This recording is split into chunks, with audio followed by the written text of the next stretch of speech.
Assalamualaikum, nama saya Muhammad Nafi bin Zakaria dan saya akan membentangkan tentang isu sosial dan budaya rakyat Malaysia dalam tempoh Perintah Kawalan Pergerakan dan Hubungan Etika Sosial Budaya dalam pelbagai peradaban. Sebagai pendahuluannya, etika merupakan elemen penting dalam kehidupan manusia. Manusia yang beretika sentiasa dipandang mulia dari kacamata masyarakat. Mereka dihormati pandangan serta idea mereka menjadi rujukan masyarakat. Sejak awal peradaban, manusia tamadun utama dunia meletakkan etika bersetaraf dengan agama dan kepercayaan. Selain itu, etika boleh didefinisi sebagai amalan baik atau prinsip yang dipraktikkan dalam kehidupan seharian. Dalam perkataan Latin, etika dikenali sebagai morals dan bermaksud moral atau perangai. Etika juga didefinisi sebagai adat atau kebiasaan. Kebiasaan perkataan moral lebih sesuai dengan idea-idea yang umum untuk diterima pakai dalam tindakan manusia. Banyak amalan biasa masyarakat kita seperti bersalaman bila jumpa sudah dipraktikkan sejak dulu lagi. Walau bagaimanapun, salah satu aspek adalah seperti menjaga hubungan baik sama manusia, tidak kira bangsa atau agama. Meskipun pandemik COVID-19 memberi kesan besar kepada negara, terutamanya dari segi ekonomi, masih ada sudut positifnya, iaitu mengukuhkan lagi semangat paduan dan kalangan rakyat Malaysia. Definisi tamadun dalam Islam boleh dirujuk melalui dua tokoh tamadun Islam, iaitu Ibn Khaldun dan juga Profesor Syed Akil Alatas. Ibn Khaldun mengatakan peradaban atau tamadun Islam sebagai pencapaian manusia yang sudah melebihi keprakatasi kehidupan sehingga dapat berjalan ke arah pemikiran dan penghasilan dari cipta yang lebih halus dan mulai nilai-nilai seni. Manakala Profesor Syed Akil Alatas juga berkata kehidupan insan bermasyarakat yang telah mencapai taraf kehalusan tata sila dan kebudayaan yang luhur bagi seluruh masyarakat. Sejarah tamadun Islam yang kita boleh ambil contoh ialah Islam telah melahirkan pelbagai tokoh yang hebat di mata dunia, iaitu contohnya Ibn Sina, Ibn Khaldun, Al-Khwarizmi dan banyak lagi. Selain itu, bangsa-bangsa barat juga banyak mempelajari dan menterjemah kitab-kitab ilmu yang boleh dipelajari kepada bahasa mereka. Dan seterusnya pula ialah kemunculan tamadun Islam Madaniyah yang merupakan kerajaan pertama Islam. Banyak kepentingan yang akan didapati apabila mengaiti tamadun dan nilai Islam ini. Antaranya ialah ia telah mengubah corak kehidupan masyarakat Arab Jahiliyah suatu dulu kala yang lebih bersifat zalim. Contohnya, mereka telah membunuh bayi lelaki hidup-hidup. Serta Islam juga mengajar umatnya untuk mempraktikkan nilai-nilai masyumah di dalam aspek kehidupan. Selain itu, ia juga menyemai nilai-nilai murni di dalam diri seseorang itu untuk menjadi insan yang lebih baik.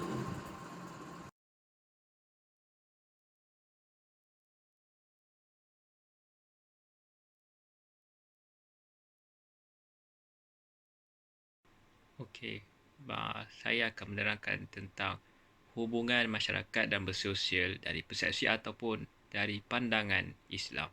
Sebenarnya asas pemikiran Islam kepada hubungan etnik ataupun ialah bermasyarakat dalam persamaan antara sesama manusia. Bermaksud semua manusia biar dari mana sahaja, asal maupun keturunan adalah sama sahaja kejadiannya. Manusia diciptakan oleh Allah dengan sebaik-baik ciptaan membanding makhluk lain yang bebas hidup dan meneruskan kehidupan. Hak itu tidak pun terhalang daripada agama, bangsa, keturunan atau minoriti dalam sesebuah negara. Sebagai contoh yang boleh dilihat menurut Al-Quran di mana Allah berfirman dalam surah Al-Hujurat ayat ke-49. Maka tiada larangan atau halangan untuk kita berbuat baik atau bersosial tidak mengira bangsa dan agama.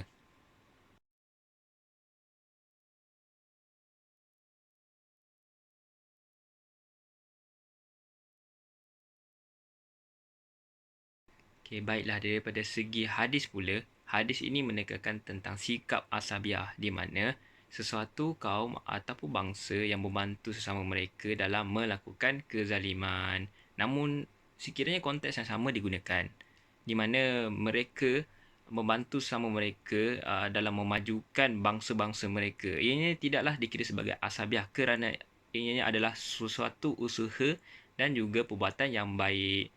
Okay, kesimpulan daripada hadis ini yang kita boleh dapat adalah tidak ada masalah untuk kita membantu kita punya bangsa ataupun sesama bangsa kita. Tidaklah dikira sebagai resis ataupun berat sebelah. Namun sekiranya ada perlakukan kezaliman terhadap satu sama lain, maka ini tidak dibenarkan kerana ia boleh memecah belahkan kaum.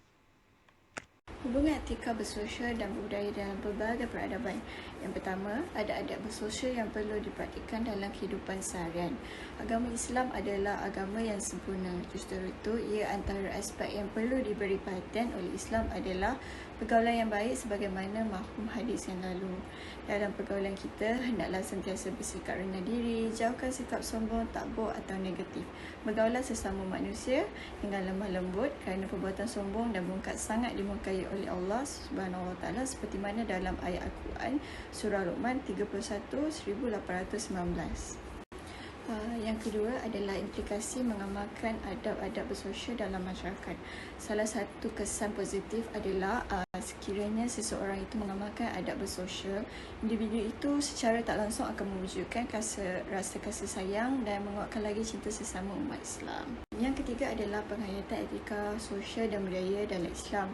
Seperti kita tahu, penghayatan etika sosial dan budaya dalam Islam adalah penting bagi melahirkan pelajar yang berakhlak mulia, adalah dengan memberi penekanan kepada aspek kefahaman yang jelas berkaitan nilai etika dan moral yang menjurus kepada membina seseorang mukmin yang sejati.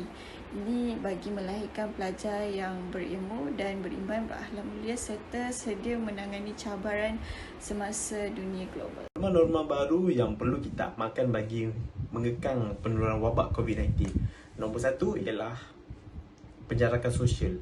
Kerajaan telah mengatakan yang apabila kita menjarakkan diri sejauh 1 meter berbanding orang lain dapat mengurangkan penularan tersebut. Dan ini mungkin kita boleh kata betul sebab kerana ianya dapat mengelakkan sentuhan secara langsung dengan orang lain serta ianya dapat mengurangkan faktor penyebaran wabak tersebut. Nombor dua, saya boleh katakan yang mengekalkan kebersihan diri. Jadi apabila kita memakai pelitup muka, membersihkan tangan, lepas tu pula kita membersihkan diri apabila pulang, kita dapat mengurangkan peratusan untuk penyebaran wabak tersebut atau dibawa pulang daripada luar. Dan yang ketiga, kita mula menggunakan aplikasi MySejahtera. Dan di situ kita lihat yang penggunaan aplikasi MySejahtera ini digunakan secara besar-besaran di Malaysia. Oleh kerana ianya memudahkan untuk pihak berkuasa untuk menjejaki sesiapa individu yang walaupun telah positif, tapi kita dapat mengekang penularan tersebut apabila kita dapat kesan premis-premis yang mereka telah kunjungi. Kesan daripada normal baru ini terhadap aspek kehidupan manusia. Kita melihat yang banyak yang suka berada di rumah ketika ini kerana mereka dapat melakukan aktiviti bersama keluarga dan dapat melakukan hobi-hobi yang mereka tidak dapat lakukan sebelum ini. Penurunan kadar jenayah boleh dilihat dalam peratusan yang agak tinggi oleh kerana ramai yang tidak dapat keluar dari rumah ketika perintah kawalan pergerakan berlangsung.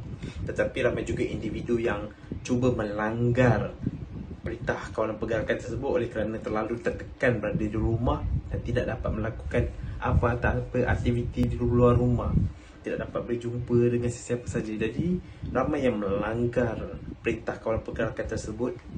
Dan kemudian kita lihat yang ramai kehilangan pekerjaan dan menghadapi kesukaran untuk meneruskan kehidupan hidup oleh kerana banyak komitmen hidup yang perlu ditanggung tetapi tidak mampu untuk dibayar. Contohnya seperti sewa rumah, sewa kereta dan perbelanjaan harian tidak dapat dibayar oleh kerana kehilangan pekerjaan.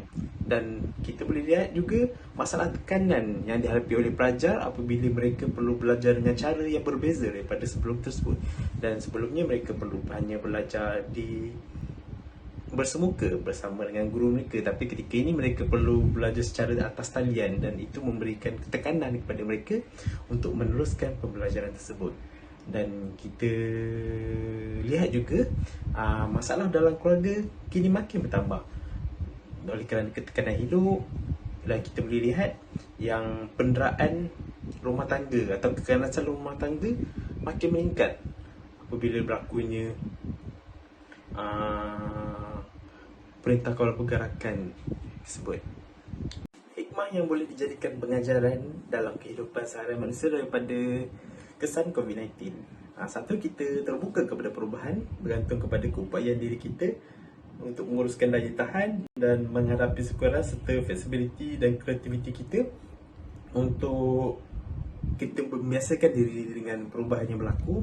Lepas tu kita cuba untuk menyelesaikan diri kita dengan norma baru, untuk kita rela untuk kembali bekerja, bersekolah dan menghadapi kehidupan kita kembali normal seperti biasa.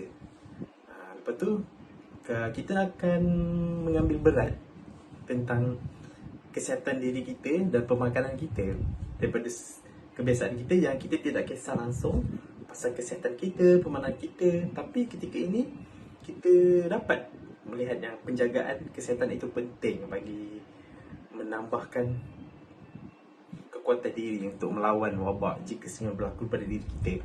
Dan kita juga boleh mengamalkan ajaran yang diterapkan daripada agama masing-masing supaya kita dapat mengawal mental atau masalah yang berlaku daripada wabak tersebut. Wabak bukan adalah penamat untuk hidup kita. Kita perlu sentiasa kuat dan berdoa agar kita dapat untuk teruskan hidup untuk melawan wabak tersebut yang tidak akan menjadi satu ancaman untuk kita untuk menjadi lebih kuat daripada sedia kala. Dalam riwayat Muslim pernah berkata yang bagi setiap penyakit ada ubatnya. Apabila betul ubatnya, maka sembuhlah dengan izin Allah.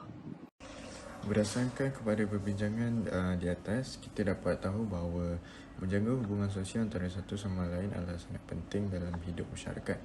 Sekiranya kita berpecah atau bertelingkan antara satu sama lain, negara yang aman dan harmoni ini akan menjadi mundur dan pertikaian akan menyebabkan ketidakstabilan ekonomi yang akan menjejaskan pembangunan negara. Masyarakat juga haruslah sentiasa menjaga hubungan mereka dalam apa juga keadaan dan situasi. Selain itu, perpaduan nasional juga penting dalam menjaga hubungan sosial masyarakat. Perpaduan nasional harus terus menjadi satu misi penting bagi negara. Selain itu, ia memerlukan satu kerangka bersifat komprehensif yang mampu menterjemahkan sebaik mungkin wajah kerajaan masyarakat majmuk Malaysia. Seterusnya, keadilan dan penerimaan dan toleransi perlu menjadi nilai-nilai asas kepada kerangka perpaduan nasional ini. Nilai-nilai ini perlu diterap dengan menjadikan Islam sebagai kayu ukur utama dalam mendukung agenda perpaduan nasional dalam konteks Malaysia.